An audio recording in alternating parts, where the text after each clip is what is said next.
Okay,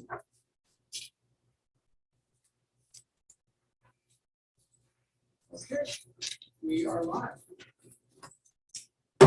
Good morning, everyone, and welcome. I would like to call to order this meeting of the Lincoln County Board of Commissioners for Wednesday, June 29th, 2022. It's the final meeting of our board for the current fiscal year. And as we work through the agenda, you'll see some items related to that. We don't have any recognition or proclamations scheduled. Next up is adoption of the consent calendar. And there's one consent calendar item I would like to highlight, and I'm sure my colleagues would be interested as well. Tony Campa, please come forward. This item is the Criminal Justice Reinvestment Grant Program Agreement. And you may remember a few weeks ago, we had a presentation from the Criminal Justice Commission, and we were in fact in danger of losing this grant, which pays for one deputy district attorney and 3 employees in community corrections. So this is absolutely great news. Tony, elaborate, please.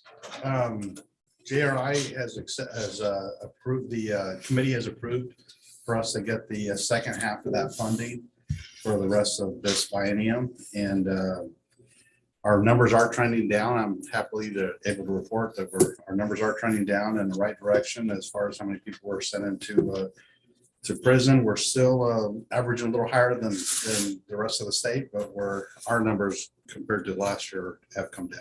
Okay, and just to refresh, or in case people didn't see the earlier discussion, the state has been on this path for many, many years, trying to hold down the growth of the prison population. And so we are rated on the number of months we send people to the state prison system for nonviolent crimes, the drug, property, and what else? And driving crimes. So that's encouraging. Any comments or questions from my colleagues? I do have a couple of questions. So I'm glad to hear that, we're trending down. It sounds like we're still trending higher than the state average, but Lincoln County is trending down.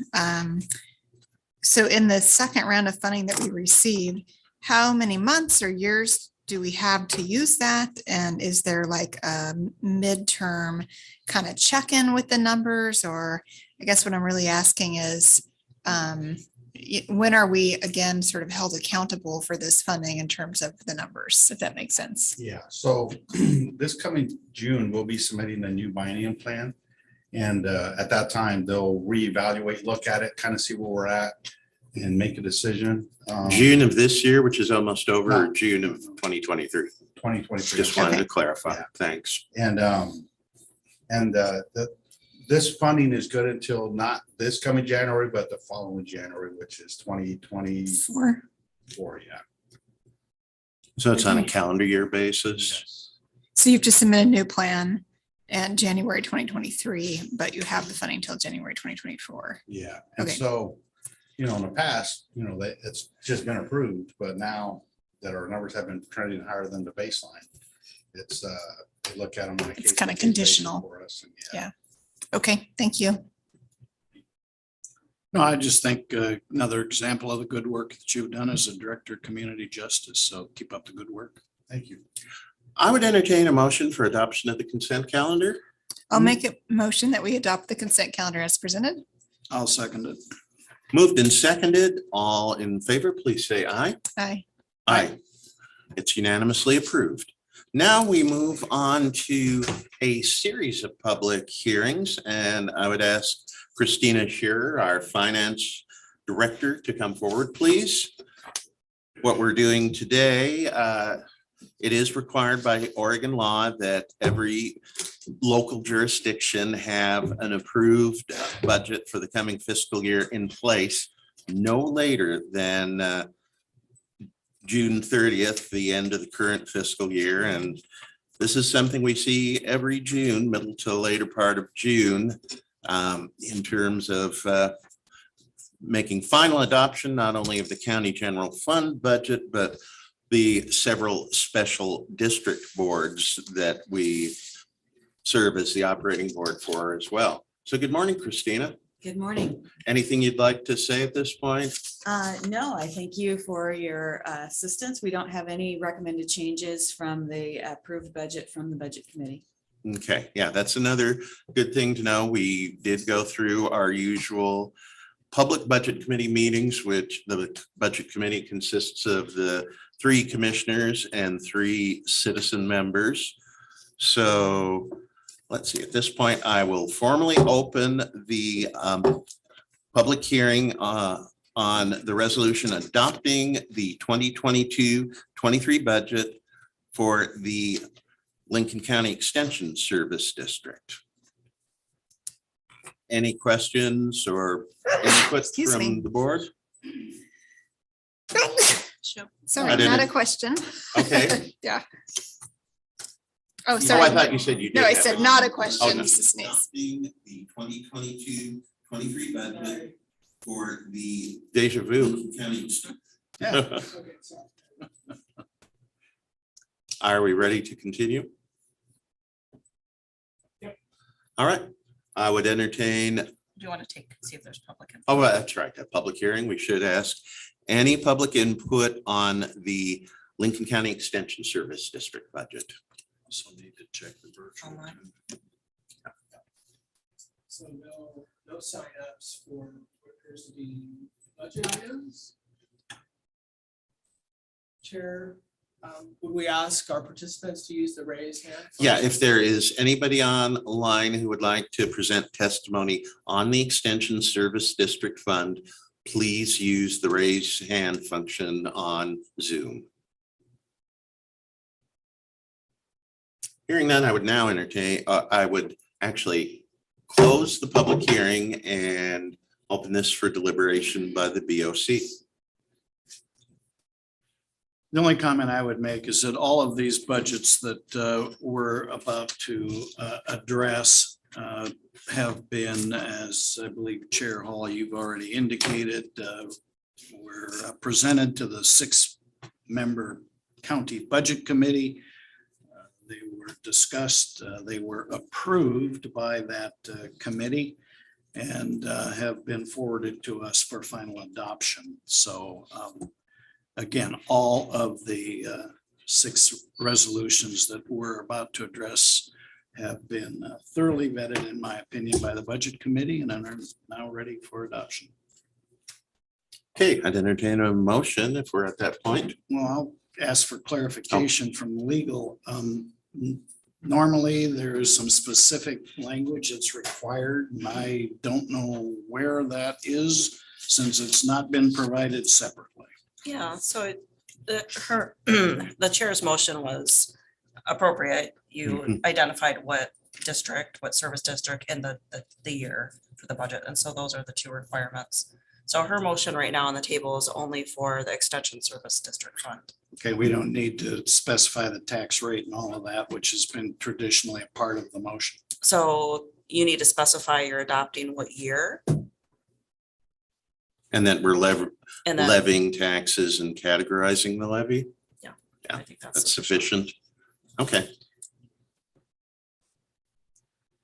Okay, well, I'll move that we adopt the budget for the Lincoln County Extension Service District at the permanent rate of 0.0451, 4.51 cents per $100,000. And the fees taxes are hereby imposed and categorized for the tax year 2022-23 upon the assessed value of all taxable property within the county in accordance with the law.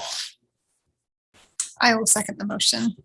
we have a motion and a second. All in favor, please say aye. Aye. Aye. Aye. Next, I would like to open the public hearing on the resolution adopting the 2022 budget and making appropriations for the Lincoln County Solid Waste Disposal District Fund. Christina, anything to note here? No. Okay. We didn't have anybody signed up for testimony in advance. Nobody in the room signed up, so I will now Well, close. is there anyone online? No raise hand seen. I thought you had signaled that there wasn't. Okay, Okay, now I will close the public hearing and entertain discussion and a motion. all right, I will make a motion adopting the 2022-2023 budget for the Lincoln County Solid Waste Disposal Service District and making appropriations. I'll second it. I'll note that the amount of that budget is $1,422,061. Any further discussion? If not, I'll call for the vote. All in favor of the motion, please say aye. Aye. Aye. It is adopted. Now we're on to item 3 of 6 total, and this concerns the Animal Services District Fund. Anything here, Christina? No? No. Again, as we've noted, no changes since the Budget Committee recommended these to the board for final adoption. I will open the public hearing on the adoption of the budget for. You skipped You Did I skipped skip one. over? Yeah, we're on the I skipped transportation, didn't I? Yeah, we're on transportation. Yeah, whatever. but okay, so we've done Extension Service District and Solid Waste, Yeah, correct? So on we're, to C. yeah, we're on, Or- okay. Or D, We can do D and we circle can back do D and and do go C. back. Yeah, it's fine. Whatever you want to do, Chair. Okay, so much power to wield such weighty responsibility. Well, why don't we do Transportation Service District? I will open the public hearing on the budget for the Transportation Service District and just want to double check with Christina that, There are no changes. okay. Do we have anybody in person who wishes to testify on the Transportation Service District budget? Do we have anybody online with the Zoom call? If so, please use the raise your hand function now. Mr. Miller, okay. Nope. I will then entertain a motion. Close the public hearing. Oh, close the public hearing and entertain a motion. Come on, I've been doing this long enough. I had to be in the swing of it. All right. I'll move that we adopt the Lincoln County Transportation Service District budget for the fiscal year 2022-23 in the total amount of $7,193,710 as approved by the Budget Committee. The taxes for the adopted budget will be at the permanent rate of 0.0974, 9.74 cents per 100,000. And that these taxes are hereby imposed and categorized for the tax year 2022-23 upon the assessed value of all taxable property within the county in accordance with the law. I will second the motion. We have a motion and a second. All in favor, please say aye. Aye. Aye. It is so ordered. Now we move on to item number 4, or in the case of our resolution, item number D. This is the Animal Services District Fund, and I believe Christina indicated nothing of note, no changes since the Budget Committee recommended budget was approved. I will open the public hearing on the Animal Services District budget. Ask if there's anybody present who wishes to testify on that. Now I'll ask, is there anybody online if interested in testifying? If you are, please use the Zoom raise hand function. And I would add, Chair, that we did not receive any written input of any kind. as On well. any of these budgets, correct? All right, then I will close the public hearing and we will move to deliberation and action on an adoption motion. I'm ready to make a motion. All right, I will make a motion that we adopt the Lincoln County Animal Services District budget for the fiscal year of 2022-2023 at the permanent rate of 0.0 or 11 cents per 1,000. Of these taxes are hereby imposed and categorized for the tax year 2022-2023 upon the assessed value on all taxable property within the county in accordance with the law. I'll second it. And again, I'll note the amount of the budget is $1,468,198. We have a motion and a second. All in favor, please say aye. Aye. Aye. Now we move on to the resolution adopting the Siletz Area Enhanced Law Enforcement District. And just for the record, I might note that this district, the Public Budget Committee members are different than the other committee members because this district is limited to a certain geographic area within the county. I'll open the public hearing on the Siletz Law Enforcement District budget.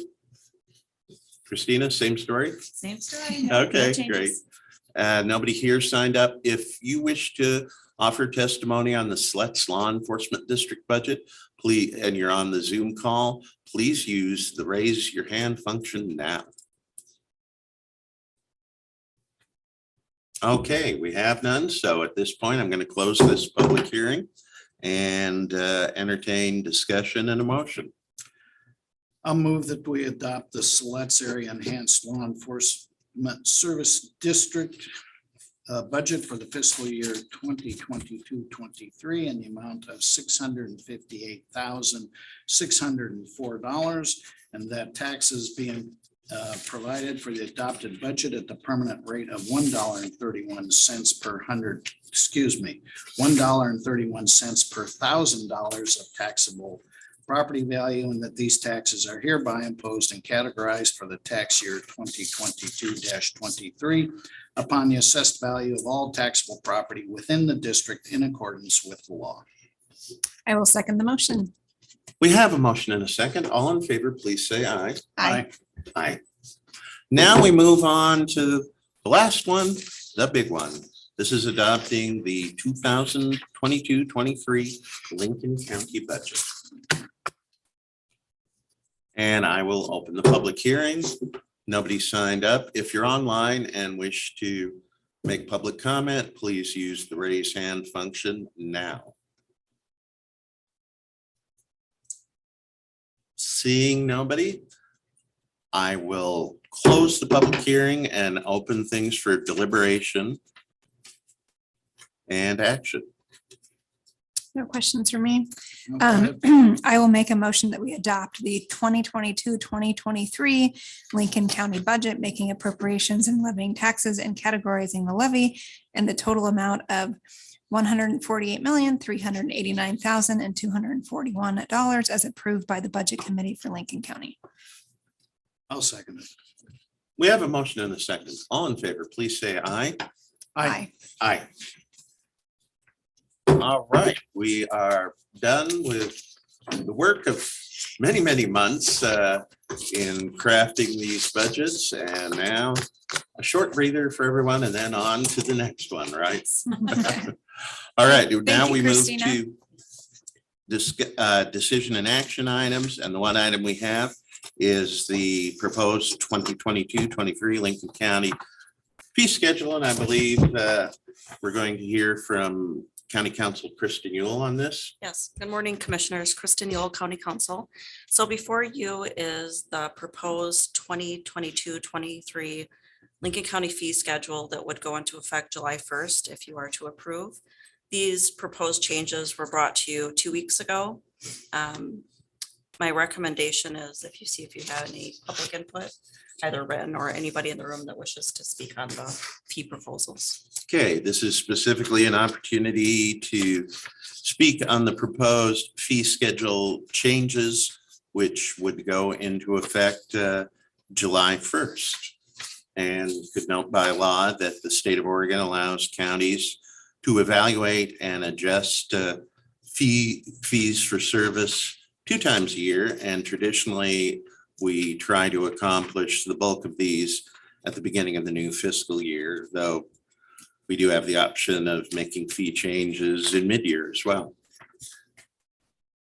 Anybody online who wants to comment on the proposed fee schedule?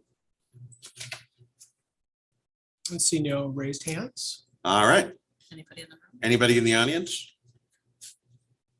Then we can open it to discussion and potential action. Again, as is the case with the budget, this fee schedule, I believe, has been thoroughly vetted by our legal department, our department heads and elected officials. And I'm prepared to adopt it as presented. So I'll move for approval of the 2022-23 Lincoln County fee schedule. I'll second the motion. Before we vote, I'll just note too that sometimes I get citizen questions about the fee schedule. And one thing I think we should emphasize is that fees are not a profit center for us. Even though we don't have a written policy, we have made it longstanding practice never to set fees be above the actual cost of providing a service. And in many cases, these fees do not cover the full costs involved in providing the wide range of services that our various departments manage and administer. So I will call the question, and the motion is to adopt the new fee schedule effective July 1st. All in favor, please say aye. Aye. Aye. It is approved. And now we move on to discussion and information. And this is discussion regarding the appointment of a Central Oregon Coast Fire and Rescue Board interim board member. And again, to recap this situation, as of 5 p.m. tonight, when the final votes are certified by the Lincoln County Clerk, the Central Coast Fire District will be without a legal quorum to conduct business. And in cases like this or any vacancies on special district boards, it is up to the county commissioners to make an appointment or appointments necessary to bring that board back up to a functioning quorum. In this case, even though there are 3 vacancies, we will only be making one appointment, and the term of this appointment, just want to double check with you, Mr. Miller, is through sometime next year. I believe June. June, 30th, right. 2023. So I'm going to assume that the 3 positions would be up for election in the March 2023 election. But we are only appointing one. Yeah, but we're only appointing one.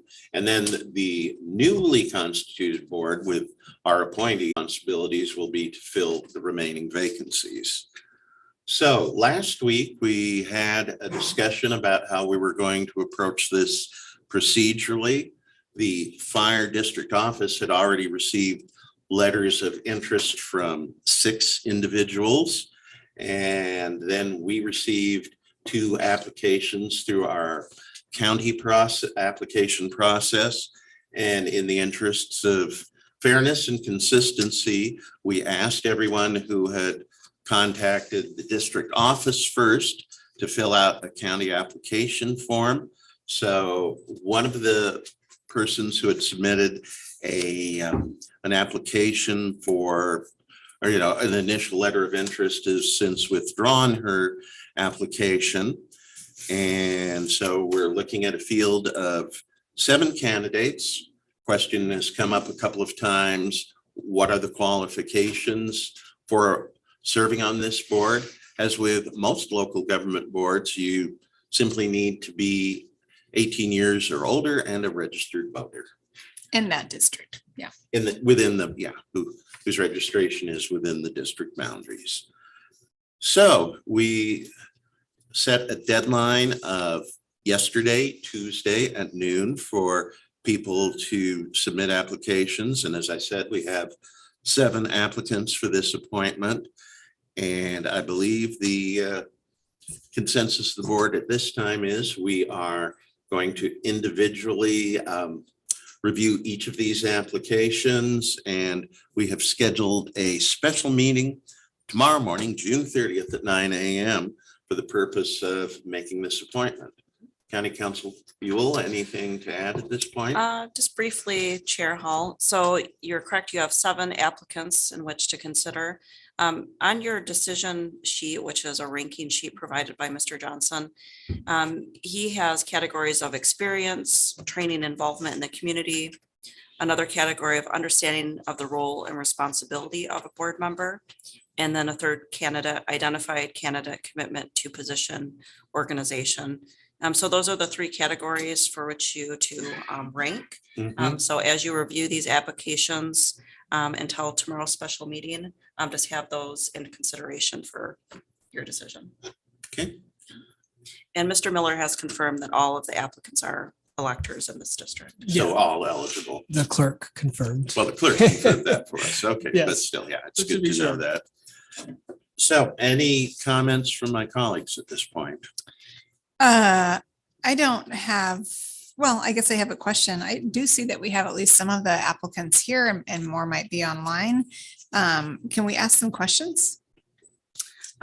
You can, I don't know if they were, all applicants were made aware of the meeting and if they were going to be provided that opportunity. So my recommendation is that's probably not an equal Okay. way to I can do the email them. process. I'll email. Okay. Mhm. Yeah, my only comment would be is I tried for an hour, actually contacted Administrator Johnson and IT Director Richmond in an effort to get these applications last night. So I'd have time to review them, was unable to do so. It's frankly pretty frustrating for me to be making this decision and having limited time to review the applications. So delaying that process until tomorrow, I would support. Chief, you had a question? I just wanted to point out that board member Rita Hickman is here in case you have questions specifically for a board member. Are there any questions for the board member? No. I don't have any questions, but thanks for being here. Yeah. You bet. So again, to recap, we will meet in special session 9 o'clock tomorrow morning. See if we have consensus on a candidate for appointment. And once that appointment is made, the district board will be able to adopt their operating budget for the upcoming fiscal year. Have the ability. to Yeah, adopt it, that's yeah. right. It's up to them at that point. Yeah. All right. Well, thank you all for being here and for your interest in this situation. And again, I will mention that tomorrow morning's special meeting, in addition to welcoming candidates to be here in person, if you can also watch it through the Zoom application. So thanks to everyone who has shown interest in this appointment so far. Now we move on to reports, and we have our COVID-19 update for Lincoln County Health and Human Services, and pinch hitting for Florence Portal, the Public Health Director, who had another commitment, is Sarah Hurd, a health education specialist within the department. Good morning, Sarah. Good morning. Thank you for having me today. Thank you for being here. Leadership has prepared the slides, so I will do my very best walking through the information, and I will do my best answering any questions that you may have. Hey, thanks. Thank you. So today I'll provide the COVID update for to this point in June. The last update was provided in May. So I will wait for slides to be ready online before I move forward too far. So I think you can just direct Mr. Miller to advance the slide deck Thank you. as needed. So there's two main updates for this month. We just received final approval for vaccinations, COVID-19 vaccinations for children aged 6 months and older up to age 4. Woo, woo. Yeah. We received our final orders this week, which means all vaccine clinics in Lincoln County moving forward, those vaccines are available. We will be administering them. The vaccination clinics process has not changed, so somebody can walk in, they can make an appointment online, whichever is most convenient for them, but they're ready. We'll start seeing numbers, so that's happening now. And of course, the booster dose for children age 5 through 11, within 5 months after their initial dose series was approved last month. And so we've had a whole month of those going on and have been administering those. So that would be a third dose for kids 5 to 11. 5 to 11, correct. Okay. might also note that vaccines are generally not given to, any vaccine is not generally given to a child 6 months or younger. That is my understanding. Mhm. Take a look at the what's happening across the state of Oregon. Last month, Florence had reported that we were starting to see an increase in cases, and what we're seeing this month based on this graph is a pretty leveling off. So there's the way the reporting is coming in from the state, there's some ups and downs, but we're not seeing any huge peaks happening in June. We're not seeing any huge decline. So we still have a little bit more data to collect for the month of June. So when we look at COVID-19 cases locally within Lincoln County, from the report last month to now during this reporting period, we're up just about 500 new cases. We've had about we have had 4 additional deaths in our community. Our testing positivity rate has gone up. So last month it was reported at 12.1%. We're seeing this for the month of June, 18.9%. But again, those numbers kind of stayed steady. So this last bar for the month of June, we still have another week worth of data. So we'll see if we land above or below the month of May. Next slide. Okay, this is looking at our weekly case rate for Lincoln County since January. So just looking at this year, we see our Omicron spike and then it dipping down. And in May, when Florence was here, we saw that peak where the cases were starting to rise at 123 that week, and we haven't hit that amount yet. So based on this data, we can see that perhaps it's trending down a little bit. Excellent. And then this is the slide comparing each year by month.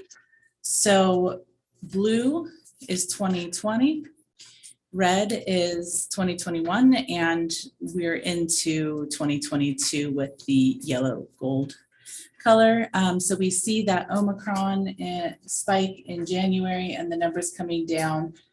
June, so far to date, we're looking more like when the pandemic finally hit Lincoln County. It was lower last year, and then it's back up a little bit this year.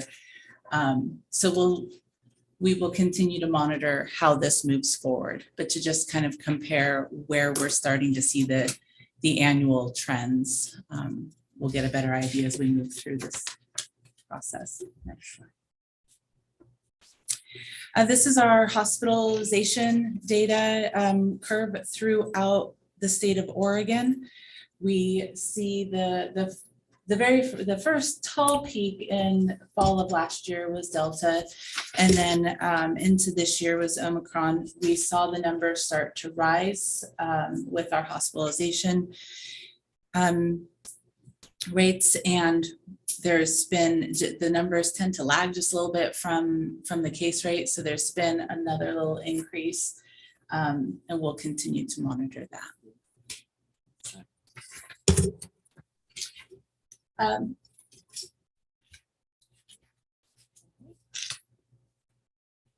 Thank you. So this is data available from Samaritan North Lincoln Hospital, their daily census. The orange on the bar graph are the COVID positive cases in the hospital. We did see that June 22nd number that we had COVID positive patients at the hospital, not in the ICU. And then the number came down to that we did have an ICU patient, and then the COVID positive went down. So I don't know specific data on this slide if somebody moved from inpatient to ICU or not. I couldn't say. In the next slide. This is our local hospital data for Samaritan Pacific Communities Hospital here in Newport. We have, according to this slide, does not appear that we've had anybody in the ICU since the beginning of the month, since the beginning of June with COVID. Mhm. To the next slide. We move into vaccinations. We continue to offer vaccines throughout the county in various locations. We continue to administer vaccines. So we have seen a small incremental increase throughout the month of June. A month ago, we were at 0.9% of our booster doses for that age 5 to 11 that just got approved. We're now up to 1.4%. So it's not a massive increase, and families, it just shows that families are still coming out. They're still finding us. We're available as they are ready and need. One point of interest that I found in some information is that there is conversation just happening now about what booster doses might look like in the fall. So I think a lot of people are still interested, what is coming our way. We don't have great detail yet. The FDA did just approve yesterday, looking at exploring a Omicron specific vaccine. No further information at this time, but we will keep you guys informed as we learn more through public health. I have a question, Ms. Hurd. Yes. Is the second booster dose available for individuals under 50 yet? So the second booster dose of vaccine. Same question. Yes, that's a great question. Thank you. The second booster dose is available to those who are immunocompromised. Okay. The second booster dose is available to everybody who is currently age 65 and older. So those are the two categories that an additional booster dose is available. Okay. Would you anticipate that it's going to be available for more of the general public, the second booster? I Not don't sure. have information on when that's going to be coming available. With the conversation about what our booster is going to look like in the fall. My personal would assume that we should be seeing some more information coming out towards fall. Okay. So if anything changes, of course, we will make sure you guys are informed in a timely manner. So this is just a different view of our vaccine totals, just to kind of see how we're doing by week. Certainly when a booster does become available, we see an increase in demand. People come out to our clinics and then the numbers start waning, but then a new booster is available. So in April is when that second booster became available for 65 and older and immunocompromised. So we saw people come out to get their second booster. And then a month ago, we see the 5 through 11 booster. And then now we'll watch to see what impact on numbers with 6 months and older. And of course, as it's spreading through families and communities, then demand can fluctuate just based on what's happening with the case numbers in our community. So if I may ask, this is vaccines that are administered within Lincoln County. So if somebody That's goes outside of the county, like yours truly, and gets a vaccine in Lynn County, it wouldn't necessarily show in this information. Well, my understanding how our alert data system works that tracks vaccinations, when it gets entered into that state system, it's pulled by zip code, by location. So if we vaccinate all of another county, that we will have doses administered numbers. But then when we start pulling the data on who in our community is vaccinated, we will receive that information based on your geographical location. Based on their zip code. Right, yeah. So based on where you live. And when on that previous slide, we even add in when the VA does federal doses that don't automatically come in, we make sure to add that so we can have a better understanding of who in our community is vaccinated. So you're right, there's some tracking of some different numbers, how many doses we're giving out and how many people in our community are vaccinated. And I'll state for the record, it wasn't because I had any concerns about being vaccinated within Lincoln County. However, I was leaving on an extended trip and wanted to get vaccinated and was only able to find a time when I could be vaccinated in Lynn County on Monday, the 4th of April.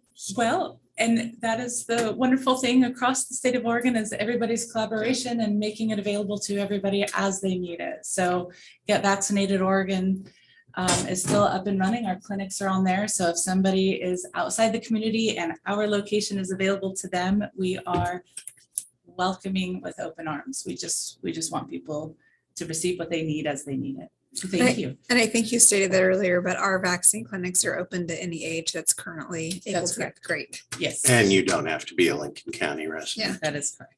I will be there with 2 children Oh, good. sometime soon. Yeah. Okay. I think there's great collaboration between the counties now as far as vaccinating. So, Agreed. good work. Agreed. Thank you. We'll pass that along to the team. So coming up, so it says upcoming May clinics. I apologize for the typo. We have upcoming July clinics. They are continuing. So we have dates available, of course, the link in the lower right-hand corner on to find specific details about these clinics, please visit our website. There is a quick link to the landing page for COVID-19 and a button to go and look at vaccines. Well, we have our vaccine clinics. If somebody wants to talk to their primary care provider and arrange with their doctor, that is an option. If somebody wants to go to a pharmacy, I would encourage them to contact the pharmacy and see what their availability is. The last that I had looked, there were still plenty of open vaccine appointment slots available at our area pharmacies. So we are all working together to try to make this as convenient as possible for our community. And then we go to the next slide. So really, this is the same in conclusion slide that we had before. Just want to reiterate, COVID is still active and in our community. While life is getting back to normal, COVID is still doing its thing and hanging around with us. So the virus continues to adapt, continues to mutate. The original, if anybody is at all interested in data and slides, Oregon Health Authority has some great dashboards. You can go look specifically at variants.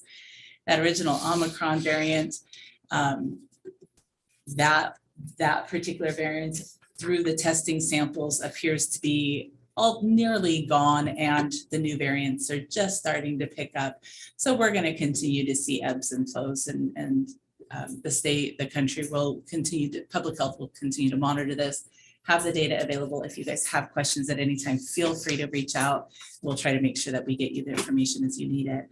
Of course, symptoms, we have not seen any changes in symptoms, so we're going to still anticipate the same kind of coughing and fever, shortness of breath, difficulty breathing, fatigue, headache, loss of taste or smell, sore throat, congestion, runny nose, nausea, vomiting, diarrhea, all these amazing symptoms. If you have that, of course, just do your best to not share it with all of our friends and families and neighbors as the symptoms come on. Test, stay home if you're sick. If you are COVID positive, please stay home for a minimum of 5 days or until you're symptom free. If you are a very close contact with somebody, the recommendation from the CDC is to wear a mask. It's not mandated. It's just the nice thing to do for people we care about. Rest, take care of yourself. And then get tested. We still have the testing happening at Nye Street. I just called over and talked to them. They just added Monday to try to offer a second day for convenience for all of those people who maybe work 410s and have Mondays off, and a testing on Monday would be convenient. So we'll see how that goes. So that continues to be available. Our public libraries have the home testing kits. They've had them for months. Once we were able to order all of those tests, we were able to distribute them to community partners. So that might be a place if somebody is needing to get a home test. Of course, the federal government through the USPS website, you can still order them. I think they've done their 3rd round. So testing is available, and we are doing our best to make it as convenient as possible. If I may clarify, excuse me, Yes. that last comment. Yeah. If you ordered the test kits through the US Postal Service, you're not eligible to order more, but if you haven't, you still can. Correct. They've actually opened it up a total of 3 times. So if you've only ordered once, you can go back Oh, in and so you order a can second get a time. second Yeah, set or you a can- third set? That's correct. Oh, okay. Yeah. Good to know. And I think we're at questions. We've had some along the way. Commissioners, any further questions for Sarah? No further questions. Thank And you. I don't have any. I just want to thank you for a great presentation today. Good Well, information. Thank you. Thank you for having me, and we'll get leadership back next month. You can All see. right, Thank you. thanks. Now we're at the point in the agenda for public comment. This is when any person can, Actually, we skipped commissioner reports. oh, I'm sorry, of course. It's Well, oh, okay, that's what threw me off was the COVID update was under commissioner Commissioner reports. reports. Okay, Me both. so Commissioner Jacobson. Yeah, there is something I wanted to read that's off of the Oregon Health Authority Facebook page, and I just wanted to read it and make an announcement. So again, this is off the Oregon Health Authority page. Following a U.S. Supreme Court decision today that overturns Roe versus Wade, we're reminding people that abortion remains illegal in Oregon. Oregon's Reproductive Health Equity Act guarantees an individual's right to an abortion as well as healthcare providers' right to provide an abortion. Individuals can access free or low-cost reproductive health services at local health departments, Planned Parenthood clinics, federally qualified health centers, which we have one in Lincoln County, and rural health clinics across the state. To find a clinic, visit healthoregon.org, dial 211, or text health to 898-211. So I just wanted to provide that information, as I think there's a lot of confusion going on right now with what overturning Roe versus Wade does, and just wanted to remind people that that is still an option in Oregon. Thank you. Commissioner Hunt. None this time. Thank you. And I don't have any either. Now is the time when we ask for public input. Again, comments to the board on any topic, and must be limited to 3 minutes or less. Do we have anybody signed up today, Mr. Miller? We have Cheryl McGovern. Okay.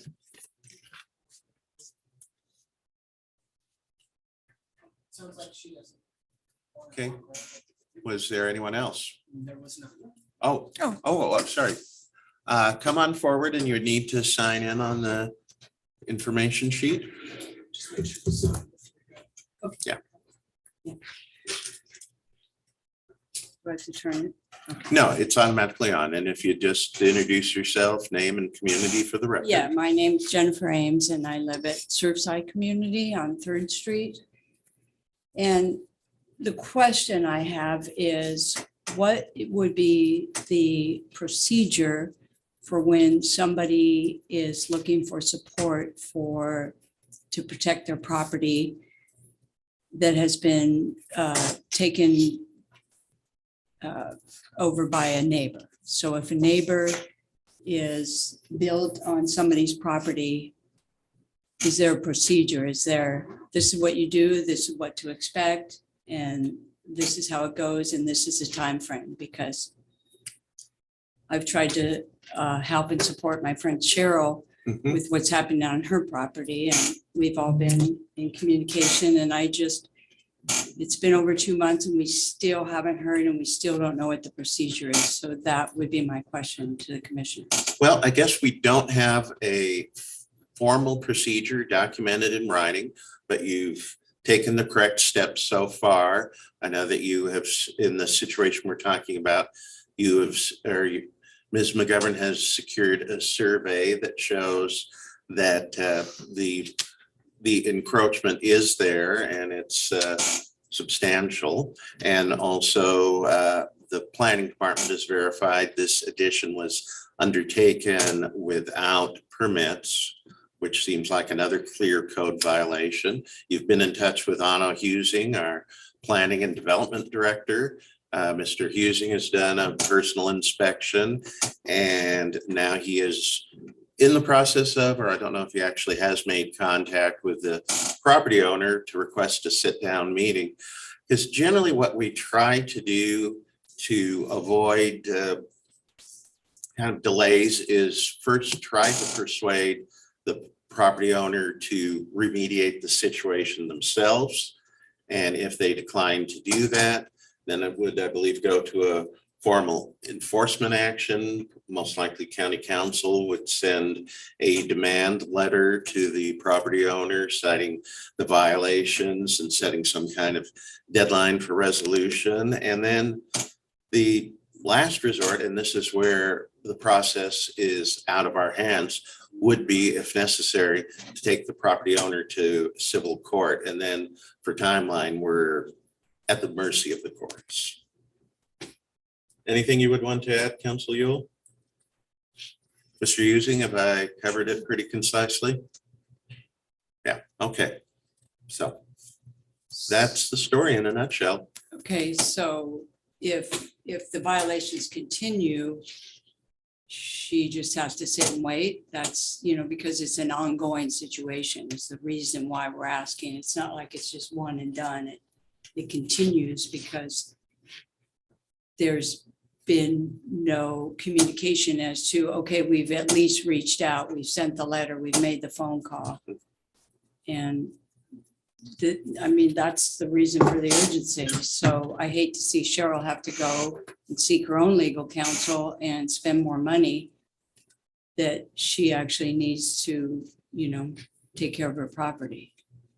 Well, I So- believe that Mr. Using has made this an enforcement priority.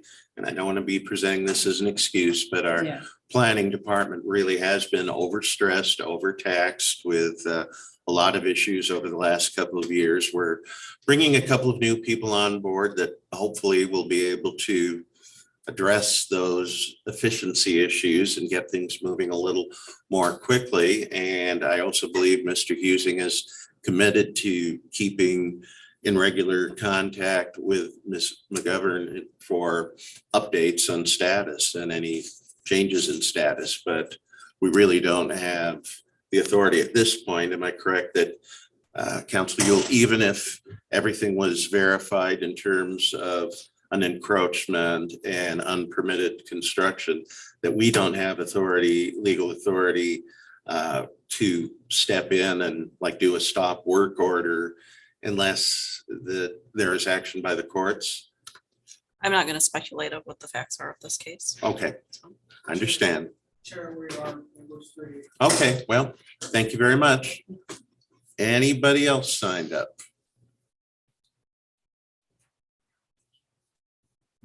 No one on our sign up I sheet. thought I saw a hand. Who are you? go up. Oh, Oh, come forward, please.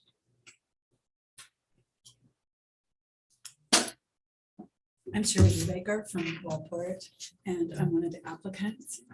Commissioners, Central Oregon Coast Fire and Rescue District Board, staff, volunteers, and the Wellport community. Catherine Menifee and Todd Holt ran on a platform of change and accountability and were fairly elected. While their methods may have lacked tact and experience, they raised valid issues that they tried to address. That they are no longer on the board does not eliminate the many issues facing the district. I recognize there are others deserving of your nomination, and there will remain 2 seats on the board to be filled. While I am not part of the fire and rescue community, I would welcome joining it. I'm not a fire insider, but rather I represent the community at large, which is why I'm asking you to nominate me for this key appointment. I believe participation in government is a public service and an obligation, and should never be an opportunity to advance personal interests or an agenda. Thank you. Thanks for your time. thank you. Do we have anyone else? check online, I don't remember. I'm not sure if we checked online. So if you are on the Zoom call and you wish to present public input, this is the time to use the raise hand function to indicate that you'd like to be recognized. Looks like staff. All right. And also we'll note that there was no written input on our smart sheet portal during the past week as well. So that brings us to the conclusion of the meeting. And again, upcoming meetings for our board Thursday, all of these will be conducted in person as well as over the Zoom platform. Thursday, June 30th, tomorrow at 9 a.m. for appointment of a fire district board member. Tuesday, July 5th, 10 a.m., our weekly office staff meeting. Then next Wednesday, July 6th, our Board of Commissioners meeting. Until then, we're adjourned. Thank you.